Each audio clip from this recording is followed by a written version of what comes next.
Hello, everyone, and welcome to today's webinar, How to Use Online Video and Webinars to Engage Audiences in a Virtual Business World. My name is Claudia Tarico. I'm the editor of Demand Gen Report, and I will be your moderator for this presentation. All right, I'm going to go through my usual housekeeping slides. So if you've been kind of tuning in all week, then you've probably heard this already from me before. But during and after today's presentation, please just follow along on Twitter and LinkedIn. Share your thoughts, share your feedback. Use the hashtag COSeries. All of our Twitter handles are right here on your screen. So we look forward to connecting with you on social. You'll also be able to tweet directly from within the On24 platform, and I'll show you how to do that in just a moment. But yeah, if you haven't done so already, just join more than 60,000 subscribers to our weekly newsletter by subscribing to demandgenreport.com today. All right, for this presentation, we'll be using the On24 platform. So during and after the session, you'll be able to access everything that you need on this platform toolbar. So like I mentioned earlier, you could tweet directly from within the platform using the Twitter widget that's on the left-hand side of your screen. We also encourage you to ask our presenter questions. So use that Q&A widget at the top right corner of your screen. The session is slated to run for about 25 to 35 minutes with an extra few minutes of Q&A following. So submit those questions and we could get to them at the end of the session. The presentation is also being recorded, like all of our COSeries sessions this week. So all of our attendees will get an archive link to the presentation to go back, share with colleagues, share with friends, or just rewatch whenever they like. And finally, we want to, make sure that you keep us posted and keep sharing your feedback so we could continue to improve the level of value we provide you during our webinars. So take our quick survey that will automatically launch once the webinar session ends. You can even pull up, complete, and submit that survey at any time during the webinar by clicking on the survey icon at the bottom of your screen. It's circled right there. So yeah, before signing off today, please take our quick questionnaire. And yeah, so let's move it right along. I'm so pleased to introduce our featured speaker for today, Tyler Lessard of Vidyard. Tyler leads the marketing team at Vidyard, which is a leading provider of video marketing and video selling solutions for businesses. He's a passionate content marketer and storyteller at heart who thrives on creating exceptional customer experiences. Tyler is actually my go-to guy when I'm working on video marketing stories, so I assure you, you are in great hands today. He is a wealth of knowledge. Yeah, without further ado, I'm going to pass things over to you, Tyler, to kick off the presentation. All yours. Thank you so much, Claudia, and hello, everyone, and welcome to this presentation on how to use video and webinars to engage your audience in an increasingly virtual world. Now, I hope you're ready for this session to get very meta, because yes, we're going to be talking about webinars and video on this great webinar. And as Claudia said, please, please, please ask your questions as we're going. Let me know right now if there are certain topics or questions you want to see answered. And as we go, if anything is not clear at all, please drop your question in. We'll answer some of those at the end. But I also promise you that I will follow up with any we didn't get to, likely with a video after the session. So I want to hop right into this. Now, this is a slide here that all of you have heard way too much of already, so I don't want to belabor the point. But really my goal here is to help contextualize the challenges that all of us as marketers are facing, not only right now during the time of the pandemic and quarantine and remote work, but honestly, I think these are going to be challenges in the future, even once we return to what we used to call normal. I think a lot of things that have happened are going to be driving businesses to be increasingly remote, increasingly virtual, and most importantly, the expectation of our audiences and our buyers are changing, right? This has actually been an interesting forcing function to prove to people that we don't always need to go to in-person events to get value, to network with people, and to learn as a potential buyer in a market. We don't need to meet salespeople face-to-face or do live presentations, right? More and more of the world is going digital. And in many ways, it's actually been seen as beneficial to a lot of businesses. So I really do think that we are now and in the future in this new normal where online digital content is king and where video is going to be your best way to create personal connections with audiences and clearly explain what you do, and probably most importantly, to educate them through that buying journey. So that's what we're going to talk about here, and how to do that effectively with video, and what some of the new trends we're seeing with respect to webinars, virtual events, online video series, and so on. So the challenges that I want to address here in this, coming out of the things you saw on that last slide, are first and foremost, as marketing teams, we right now do not have the ability to attend, host, or sponsor in-person events. And I know for many of us, we've already gone through this and reallocated budget from those activities and looked for other ways to take advantage of online channels to reach our audiences. So we'll talk a little bit about what we're seeing there right now. But again, most importantly, what that means for your future marketing efforts. Secondly, not only do live events give us an opportunity to generate new leads in the field, but live events have always been a big part of brand building for a lot of companies. And again, in the absence of being able to do that, how can we use our digital channels? How can we use our content and, of course, video to build our brand with audiences, to build community, to expand our reach, to drive virality in our message? And the third thing I'm going to talk about is sales. Now, I know most of you are probably not in a sales-specific role, but if you're a modern demand gen marketer, you care about your sales team's performance, how it is that they're helping you generate leads as a marketing team, and or their success in closing all those amazing leads that you flip over to them. Now, again, those sales reps can no longer go out to events or on-site with customers to meet people in person. And in that case, video is and will continue to be their best friend when it comes to connecting with audiences. But it's not just about having a Zoom account and doing online meetings. There are so many other ways that you can help them use video throughout the entire buying process. So these are the three topics I'm going to dive in here today. And again, please ask your questions as we move through. So I'm going to start with the first one, which is something that I think we're all probably feeling right now, is in the absence of being able to do live events, we are seeing a surge in the usage of online webinars, much like I'm doing right now, and online virtual events, much like we're all a part of here throughout this series. And I think this is actually a really great movement for the marketing world, because again, it's helping us all recognize that we can reach people, we can connect with them, we can get our message out to them at a fraction of the cost of doing in-person events. And it's not that many of us haven't already been doing webinars, most of us have, but now we're seeing this become an even more important part of how we connect with audiences. So let me talk a little bit about what's going on in the world of webinars and some advice I have for you if you want your webinars to stand out and add value when you know there's going to be hundreds of other ones happening from other companies at the same time. So first and foremost, when you think about your own webinar strategy, I want you to be mindful that not all webinars are created equal. Right here, right now, this webinar has a presentation format along with myself on webcam delivering a broadcast session. And this format suits this topic and what we're trying to deliver very well.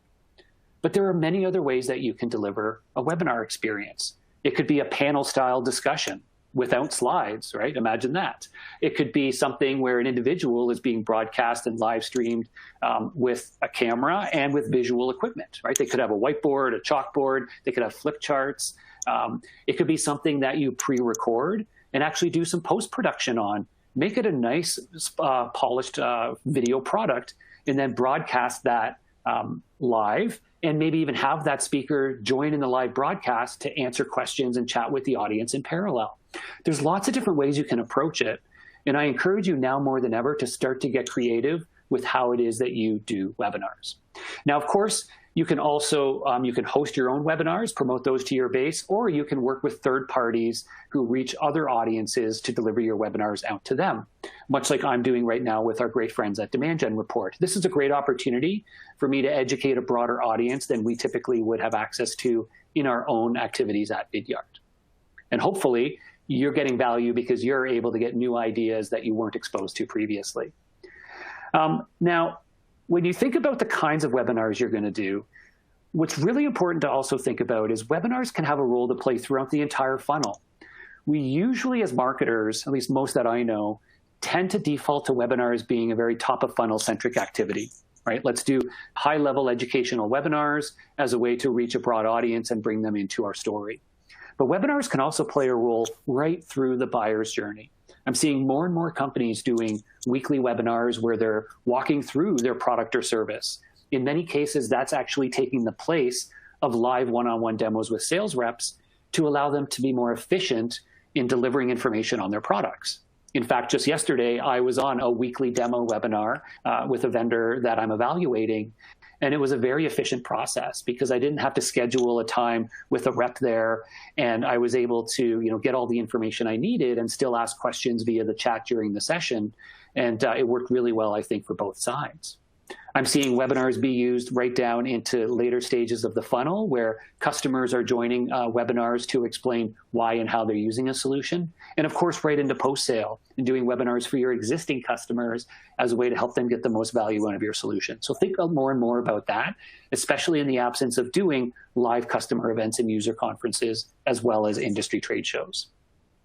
The second thing under the tips for maximizing ROI, and this may be obvious, but more and more, I think people need help here, is having great presenters for your online webinars. Now, this can be tough because you never know going into it who's going to be good on camera, who's going to be a great virtual presenter. But be mindful that webinars aren't the same as live presentations, which can be a good or a bad thing. In some cases, it means that new people can be brought in as speakers because they don't have to travel, they don't have to get on stage, but maybe they're great digital online presenters. In other cases, though, you'll want to make sure that you have people that can bring the energy, that can draw audiences in, that can use their body language like I'm doing right now to keep people in tune with the message. Because it's hard for audience members to sit through 30 to 60 minutes of online content in front of their screens, especially when the rest of our day is now packed with video calls. So make sure you're finding presenters who can actively engage audiences and deliver the message in a way that is compelling and can really activate them. I talked a little bit about format earlier. There's lots of different ways to present your webinars. Even length can vary. I've seen people doing 20 to 30-minute webinars, 15-minute webinars, where it's all about maximizing the time of the audience and saying, you know what, we've got something here that we need to deliver live. We want it conversational, but we only need 20 to 30 minutes. That's perfectly fine. And finally, perhaps most importantly, is don't forget about repurposing your webinars after they're done. As we all know, live webinars are amazing and an opportunity for people to engage in the conversation. But the reality is, in most markets, we see about 20 to 25% of registrants actually attending in person live. Sorry on 24 and all of our friends, but that is the reality. So if we get 200 registrants to a webinar, I'm usually expecting 50 to 60 of those to attend live. But those other 150 are ones, of course, that have an opportunity to watch it afterwards on demand. But don't stop there, because you probably have thousands of other prospects and customers in your database that you want to continue to resurface this content to over time. Make it the content that keeps on giving. Repurpose your webinars in ongoing promotions. Repurpose them in your email marketing, in your demand campaigns. Cut out, short parts that act as teasers and use those on social and YouTube. Lots of ways to repurpose your webinar content and get value from it year-round. For some more tips on delivering amazing webinars, I've got a link up there to a blog post that our team has written recently, vidyard.com/blog/webinars. Feel free to take a look at that. But again, there's lots of online resources about how to run a great webinar. Okay, that brings me into the next one, which is the virtual event. Now, this is a really surging topic right now, obviously in the absence of in-person events. But what's really interesting that I'm seeing is that this notion of virtual events and it becoming such a hot topic is helping more and more businesses realize that, honestly, pretty much any company can run a virtual event. You don't have to be a Fortune 500 global organization with thousands of people to run a virtual event. In fact, some of the different virtual event platforms that are out there now are self-service and can be run by a single marketer behind the scenes. And they can give you a great experience for attendees above and beyond just broadcasting sessions. So it's something we're seeing more and more people look at, and we're seeing some great success right now, particularly as our buyers and customers are expecting things to be online and virtual. Now, much like individual webinars, virtual events can have various different formats and lots of different features and functionality that you may or may not want to take advantage of. So what you'll want to think about in your own virtual event strategy, again, you can host your own virtual events. You can partner with third parties and sponsor their virtual events. Or perhaps you want to partner up with some of your partners or tech vendors and run a combined virtual event to your audience. These are all viable ways to get your brand out there and to deliver value, much like you would have traditionally in in-person events. In terms of maximizing the ROI of these, I've got a few more slides that dive a bit deeper. But the first thing to be mindful of is the topic of breadth versus depth, and being really clear on what's the goal and who's the audience for this, and not just doing a virtual event because it seems like the right thing to do, right? So think about, if you're doing a virtual event to, as more of a awareness and lead generation exercise, then make sure that you're approaching the topics, the speakers, the agenda with that in mind. But of course, you can also do virtual events that focus a lot more on depth, right? Maybe you used to do a customer user conference where you had deep dive sessions into your products and services. There's no reason that can't take a virtual format as well. So think about doing those virtual events, maybe micro virtual events, that go deep on topics for your customers and things like that, and offer a great deal of value. And again, the approach you take is going to sway what kind of content you focus on. I'll talk about the features. Actually, why don't I just go ahead to the next slide, because the really important thing to think about when you're going through and planning a virtual event is, what do I actually need, right? It can be really simple or it can be really complicated. It can be basic or it can be feature rich. And the way you approach it and the technology you use to power it will depend on a lot of different factors. So let's talk about that a little bit further. Now, I'm going to preface this by saying that the guidance I'm about to give you is based on my personal experience and in speaking with other marketers in my community, based on their experience running and planning virtual events right now in the current times. I have not evaluated all of these platforms extensively. I have not used them all myself yet, but I want to give you my perspective to hopefully help you understand what types of solutions are out there and what you might want to consider looking at. So when you're approaching your virtual event, before you make a technology decision, you want to answer the questions that I've put up here on the screen. You want to think about things like, first of all, what is going to be the process for managing the event overall? Is this something where we're going to spin up a landing page and have a couple of sessions? Or is this going to be a multi-day event with, a big experience around it, dozens of speakers, multi-tracks, things like that? So you'll want to get a handle on what you're going to expect in terms of the flow of the event, the style, the length, and things like that. The number of attendees, so is this going to be 50, 500, 5,000? That's going to have an influence over the tech that you use. What approach or what requirements do you have for managing attendees? Do you need a registration system, or do you already have a marketing automation platform for that? Do you expect to have a lot of different sessions where you want to ensure people can sign up and register, get reminders, things like that? The session types. Do you want all your sessions to be live? Do you want some of them to be simu-live, where they're pre-recorded and then broadcast and played back at a certain time? Do you want sessions to be available simply on demand, right? These, again, will influence what technology you use. Now, the last couple are things that are traditionally associated with in-person events that are now possible in the virtual world as well. Do you want to offer interactivity and networking and peer-to-peer roundtables in your virtual event experience? Do you want to have sponsors and a virtual expo hall? Those are things that are now very much possible, but whether you need those or not is up to you, and again, will influence the kind of tech you use. On the right-hand side, I've provided, again, a list of some of the vendors that I'm seeing be used very actively right now in the B2B marketing space for virtual events. And to quickly talk you through the nature of these, to give you a sense for what they're all about. Zoom is, many of us are familiar with Zoom. It's probably your entry-level way to host online webinars, and a virtual event could effectively be a series of Zoom webinars. That's kind of your almost free on-ramp to doing a virtual event. You build a landing page, you collect people's registration directly yourself, and you're then hosting a series of Zoom webinars, which may be very inexpensive or free to your organization, and you encourage people and drive them to the individual Zoom sessions. That's a great starting point for a really simple event. If you now want more around this and you need more things to manage the registration process, the reminders, you want to create an actual event experience around the content, that's where tools like the others come into play. Hey Summit is a great entry-level product that focuses on managing all the logistics around your event. So it manages the registration, people signing up for different sessions, people searching for different speakers, and a lot of those logistics around it. They then allow you to plug in your video provider of choice. You can use Zoom to deliver your sessions. They can be live or simulive. You can use a tool like Vidyard or YouTube or others to plug content in, to stream it into the platform.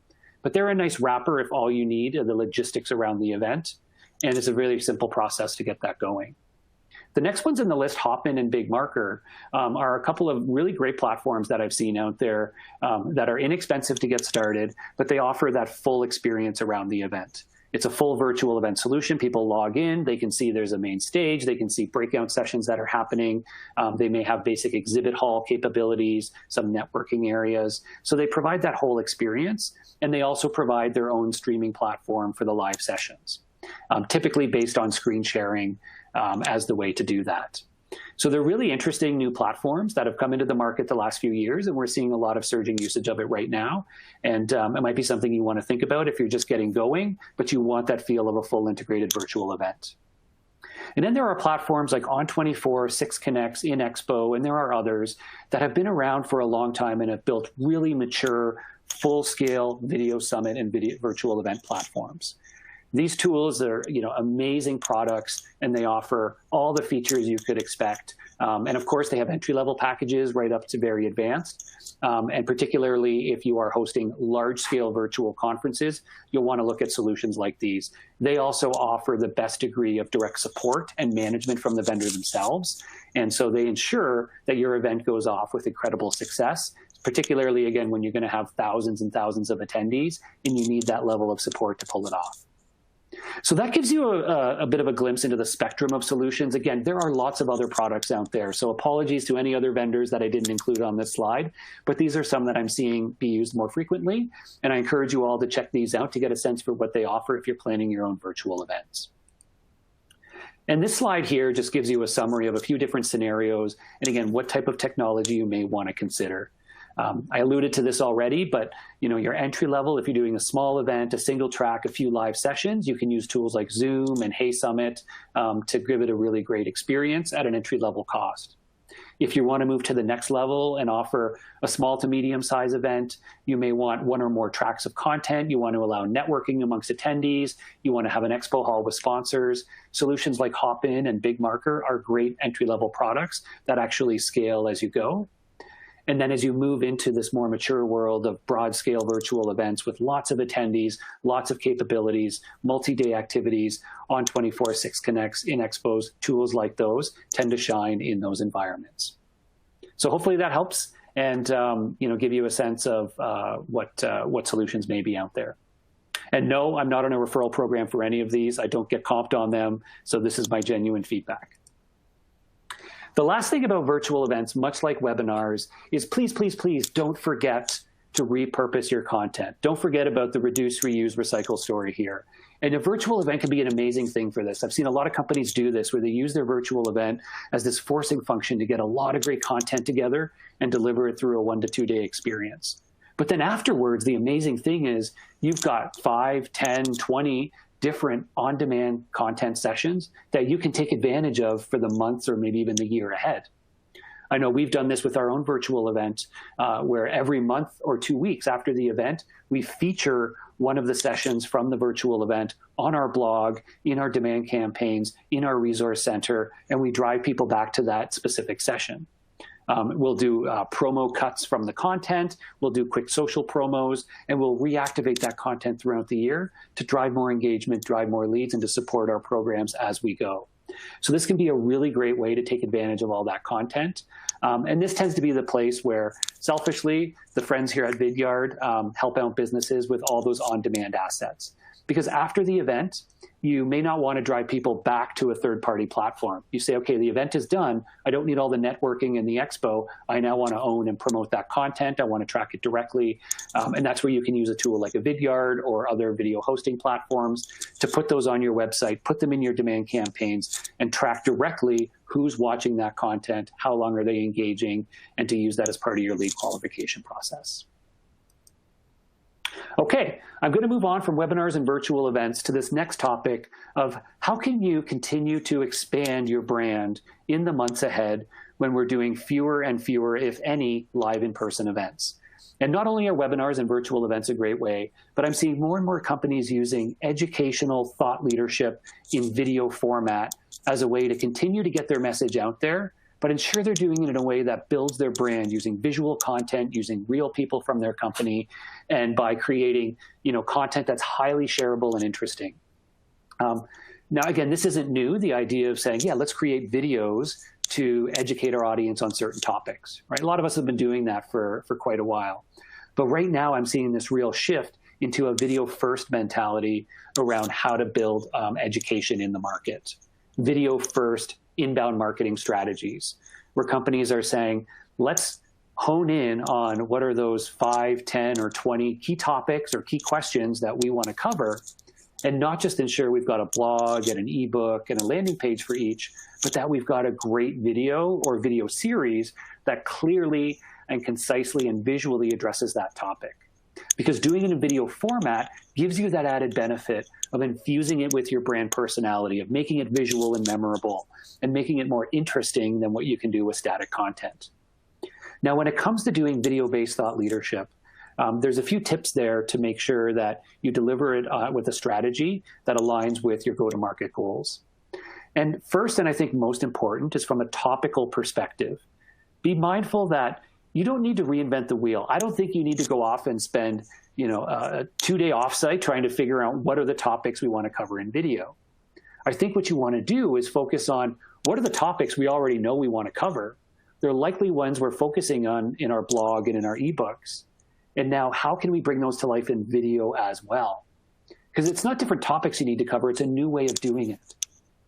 Think about how to use visuals to your advantage, whether that be motion graphics, whether it be somebody in front of a flip chart, whether it be going on site with a customer. There's lots of ways you can use visuals to bring your stories to life. Also be mindful that it can help you bring that brand to life in a very conversational, human, and even fun way at times. I'm seeing more and more companies investing in series-based content as a really neat way to do that. And you can head over to Vidyard's YouTube channel as a great example. You can see we actually have a bunch of different series-based video content. We have our video marketing how-tos. We have our Chalk Talk series. We have our Video Island series. And these are great ways to add more character and more personality to your content. And they also allow you to bring a new brand front and center that isn't necessarily your company, but is something that people can get behind and becomes much more shareable. So I think this is a really interesting area to start to think about.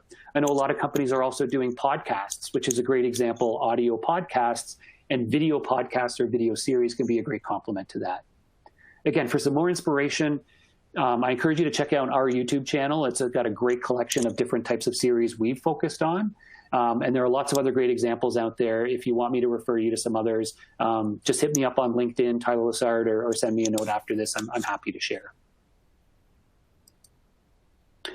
I want to quickly give you another example from one of our clients, Gordian, about how they've been using video as part of their education to build their brand and build their audience, but in a very creative and smart way that helps them generate demand and more lead flow. So Gordian is an organization that provides solutions for construction procurement. Basically, think of it as a large government organization needs to do a big construction project. They need a process to go through to hire contractors and so on. Gordian provides a platform and a set of services to do that. Now, in their market, one of their key topics is called job order contracting. Now, don't worry about what it is. It doesn't matter. But that was one of the big things that they've got an ebook on. They've got lots of blog posts. It's the big hero theme for a lot of their campaigns. What is job order contracting? Now, you can think about your own in your own business, right? What's one of the big things that you look to talk about? Now, again, they already have an ebook, they already have blog posts, and what they did was they created a video series called Job Order Contracting 101. Now, they took a lot of the same messaging from what they already had in their ebook and blog. Again, they didn't need to reinvent the wheel, but they figured out, how can we build this in video format as a way to give our audience new opportunities to engage in the content, but also to give them a better way to track who's actually tuning into the message. So what they did was they created a 4-part series called Job Order Contracting 101. There's about 20 minutes worth of total content. And you can see on the right-hand side here just some visual examples of how they have multiple videos. At the end of each video, they actually have an integrated call to action to download a related worksheet or a guide. So it actually becomes sort of a multi-part campaign once you actually dive into this video series. And they've built this really great landing page around it to give you a nice binging experience. It's about as close as they could get to Netflix in their market, which is, saying a lot. It's great. So what's really important here, though, is that when they took this out, they didn't just put this 4-part video series on their YouTube channel and call it a day. They built a landing page, and in fact, they gated this video series because they wanted to use it for lead gen. So much like they would promote an ebook, they sent people to a page where they could click register for the series. When they click on that, it opens up a form so they can do lead capture, and then they unlock this 4-part series. Now, as they're watching the videos, they're using Vidyard as their video hosting platform behind the scenes, and that allows them to track who's watching each video, how long are they watching it, and they can get that data flowing back into their marketing automation, which in their case is Marketo. So now, inside of Marketo, they're getting all this data coming in saying that, oh, this person just watched Job Order Contracting 101, and they watched it for 3 minutes. Oh, here's somebody who watched for 18 minutes. And by the way, they watched the 3rd video twice, and they must be very interested in that topic. And by doing so, they not only gave their educational content in a new format and found lots of new people to engage with it, but they then ended up generating more than $20 million in new pipeline from this campaign and directly influenced more than $5 million in revenue. And that was purely from people coming into this page, binging on the video series, and then being followed up by sales. A really great example. And I know Glenn is a great advocate of this approach now, because when they promote their ebook, they can track downloads, but they have no idea who actually read the whole thing, right? So they don't flip those leads to sales right away. They get a low lead scoring points, and they move on. But with the videos, because they can track the second-by-second engagement, they can flip people to sales quickly and qualify them very fast. Very, very interesting approach, and absolutely love it.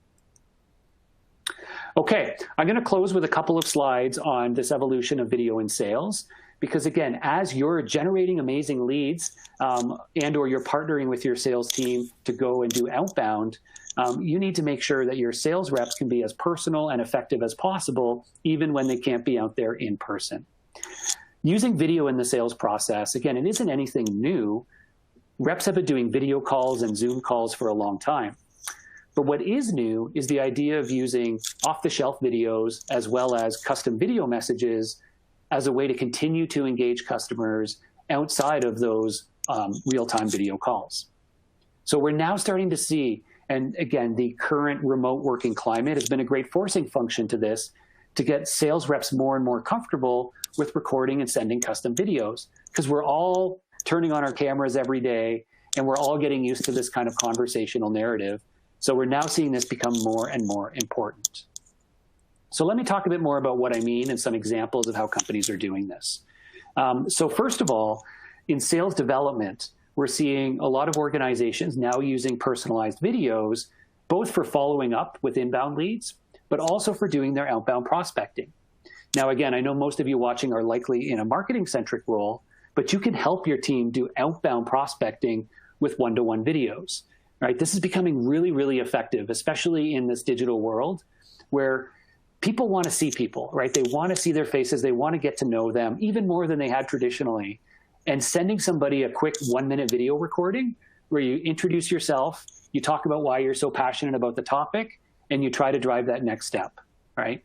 Video is such a great way to be able to open up that conversation, be personal, but also use visuals to create curiosity and get people to respond.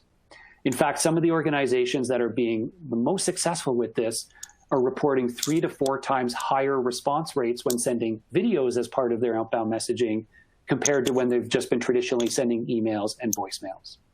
So something to think about. And again, the great thing here is that you can get going for free right away, and I'll have the link for that at the end of the session. It does continue to work throughout the sales process. And again, this is stuff that as a marketer, perhaps you could help your sales team start to get comfortable with, the idea of recording and sending custom videos. But what you can also do is equip your sales team with libraries of videos to support them in the selling process, right? More and more these days, people want visual content and they don't have time to get on an hour-long demo call. So what if you equipped your sales team with a series of short demo videos that they could easily send to customers as they need to? Perhaps create a custom playlist of multiple short demos that they could send off as they need, or maybe videos that answer the key questions that they most frequently get. These are things I encourage you to think about. It may not be specific to the current climate of being in quarantine, but I think it's something that is just now an expected part of the buying process, is visual content to show rather than just tell what it is you do. And I think this is going to become a part of our new normal of marketing and sales going forward. So I've talked a bit about how to use video, webinars, online events, one-to-one videos to solve a lot of these new challenges. Our inability to attend events, to continue building our brand in a virtual world, and to help our sales team be more effective. I'm going to now share with you just a couple of slides on how you can get going with this today if you're not already doing it. Now, with webinars and virtual events, I talked about some of the tools that I encourage you to check out, and I think you can get going with if you're not already very quickly. Vidyard is, of course, another provider in this space where we don't focus on live video broadcasting, but we are a full platform for all of your on-demand and custom video activities. So there's 2 parts to our solution. Both you can get started with for free for video hosting, management, and publishing, as well as that one-to-one video messaging and in the sales world, and equipping your sales teams with on-demand videos. From a hosting and management perspective, if you are looking to create and publish more and more video content on your websites, in your demand campaigns, maybe you want to publish those on-demand webinars and sessions from your virtual events, our platform will enable you to do that quickly and easily and customize the experience, but also track in the back end who's watching what and how long. From a sales perspective, as I mentioned, we have free tools that make it easy for your reps to record and send custom videos, to access off-the-shelf videos and send those to clients, and to use those as an integrated part of their sales process. So if you're interested in learning more about either of those solutions, you can head on over to vidyard.com, but you can get going for free with both of those using the link on the screen there, www.vidyard.com/free, nice and easy. And again, it's a great way to get going, both for your own marketing campaigns as well as within your sales teams. So hopefully that gives you a good overview on different new ideas of how you can use video effectively in this new increasingly virtual world. And not only today, but I think as we go forward and video becomes simply an expected part of how we sell, how we market, and how buyers expect to be able to receive information from brands like yours. So with that, I'm going to wrap up my part, and I'm going to turn it over to Claudia to help manage our Q&A portion of the session. Please drop in any questions that you have, and we're going to get to a few of them here. I think we've got a few minutes. Claudia. Yes, thank you so much, Tyler. That was awesome. I love the breakdown of all the different options that marketers have for webinars and videos. So that was definitely very, very helpful, especially during these times. So thank you. We did get some really great questions, but before I get to those, I want to just remind everybody once again to take our survey, share your thoughts and feedback before logging off today. You have that survey icon at the bottom of your screen, and the survey will also end when the session ends. So one more thing, just a quick heads up. I think Tyler alluded to it earlier. If we can't get to your questions live, don't worry about it. We will follow up via email. You'll probably get a video from Tyler if I remember correctly. Yes, awesome. All right, so let's get to those questions. All right, number 1. How long are most virtual events, and should they be a half day, full day, multi-day? What do you think? Yeah, it's a great question. I'm seeing frankly, a little bit of everything. It depends on the goal of the event, the scale of attendees, the amount of content you want to include in there.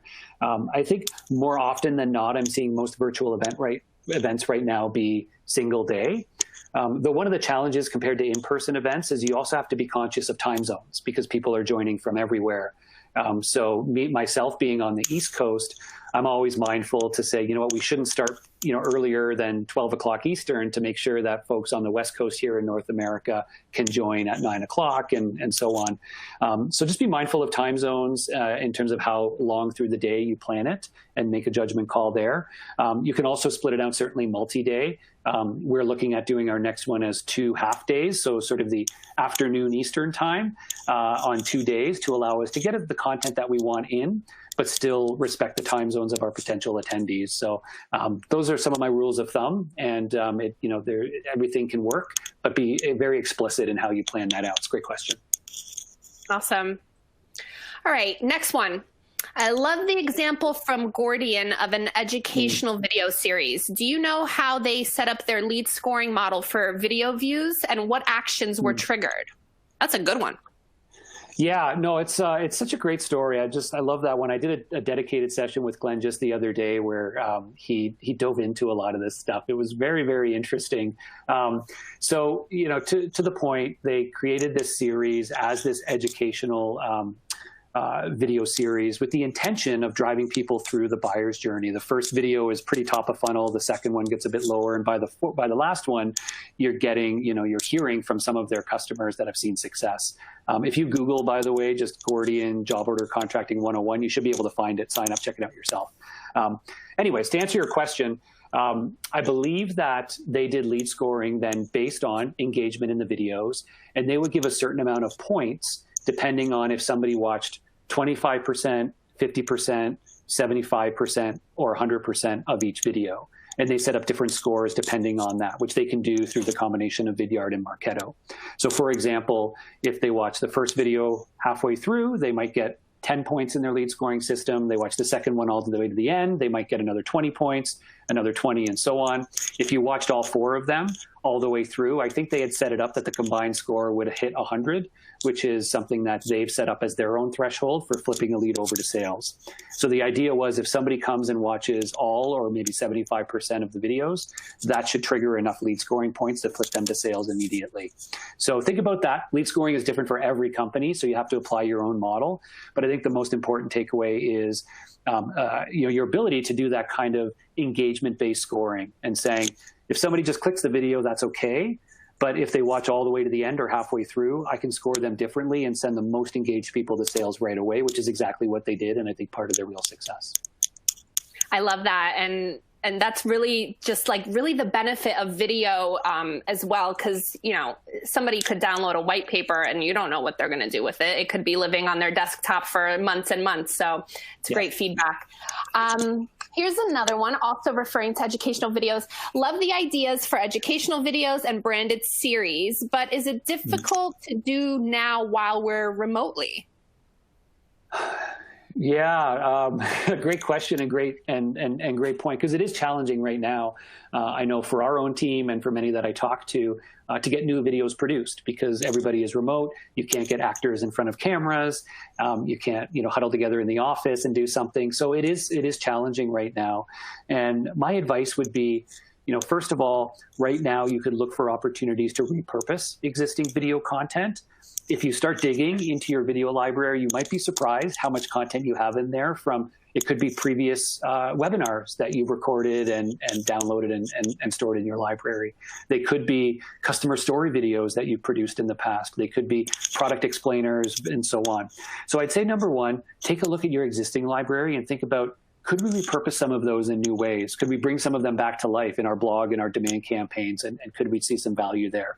The second thing is, as you do look to create some new content, my advice right now is, first of all, you can embrace this remote world because everybody's in it. We all understand it. And creating videos while you're in your home office is not only accepted, but I think encouraged right now. So don't be shy to create these videos, at your home. You can use screen capture videos to do educational stuff while showing things on screen. All of that is fair game. And I know our own in-house video team as well. They're continuing on with video production. They're doing more motion graphic videos because you can do those without requiring people. We're also doing fun ones where people are recording in their own home offices using their smartphone or their webcam, and then the team together is pulling it together and stitching things together. So you can get creative with it as well. So hopefully those are some tips to help you think about how to get going. Awesome. All right, next one. I'm interested in learning more about adding video to our sales development outreach. Does Vidyard integrate with SalesLoft or Salesforce?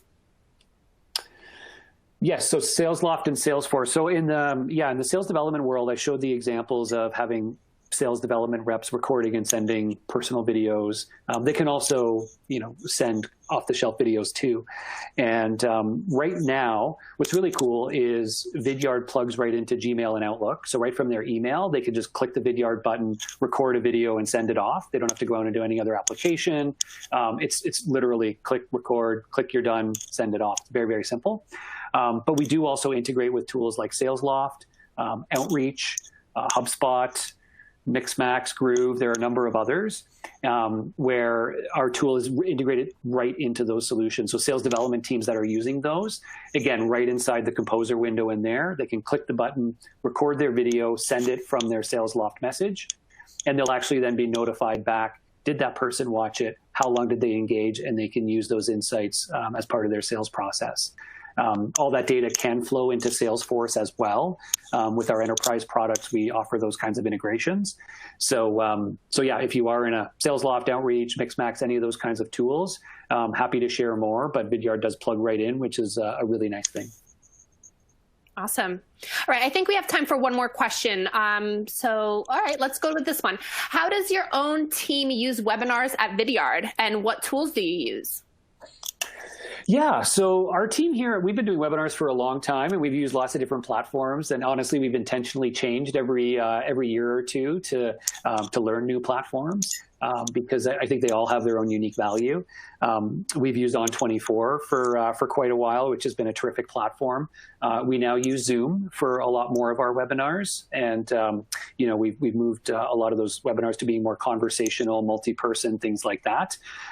So there's a bit of a right tool for the right job, whether it's something that's more presentation-driven and moderated, whether it's something that's meant to be more casual and conversational. So we're primarily using those two solutions today in our team. And then, of course, whenever we do a webinar, afterwards, when we're done, we grab the recorded version of that and we upload it into our own video hosting platform, which of course is Vidyard. And we then reproductize those, repurpose them on our website. So on our resource center, we have all of our on-demand webinars hosted so people can discover them there, watch them. Some of them are gated, some of them aren't, depending on the type of content and how old it is. And then we also integrate those on-demand webinars, in some cases, into nurture programs or into some outbound campaigns to specific segments. And that, again, allows us to offer them directly some fresh, exciting content. In some cases, it will be gated. But when we're re-promoting it to our existing base of leads, then we drive them to an ungated version of that because we already know who they are. And we drive higher click-through to watch it. But in the background, we can track and know, oh, yep, this person watched 30 minutes or this person watched 2 minutes. And those are great insights in our demand engine. So lots of different ways that we do that. And it's been really, really successful as a part of our own marketing strategy for sure. Awesome. Thank you, Tyler. That's all the time we have for questions today. So again, we'll follow up via email if we didn't get to your question live at the moment. All right, that's about it. Thanks again to Vidyard's Tyler Lessard for such an awesome session, and thank you to all of our attendees for taking the time to join us today. Please be sure to check out our final session in the series coming up very shortly. It's called Strategically Reckless: How Marketers Can Thrive in This New Normal. I will be moderating that as well, so you'll see me there in a little while at 2 p.m. Eastern. So hopefully we will be able to connect again there. If not, have a great rest of your day and stay safe, everyone.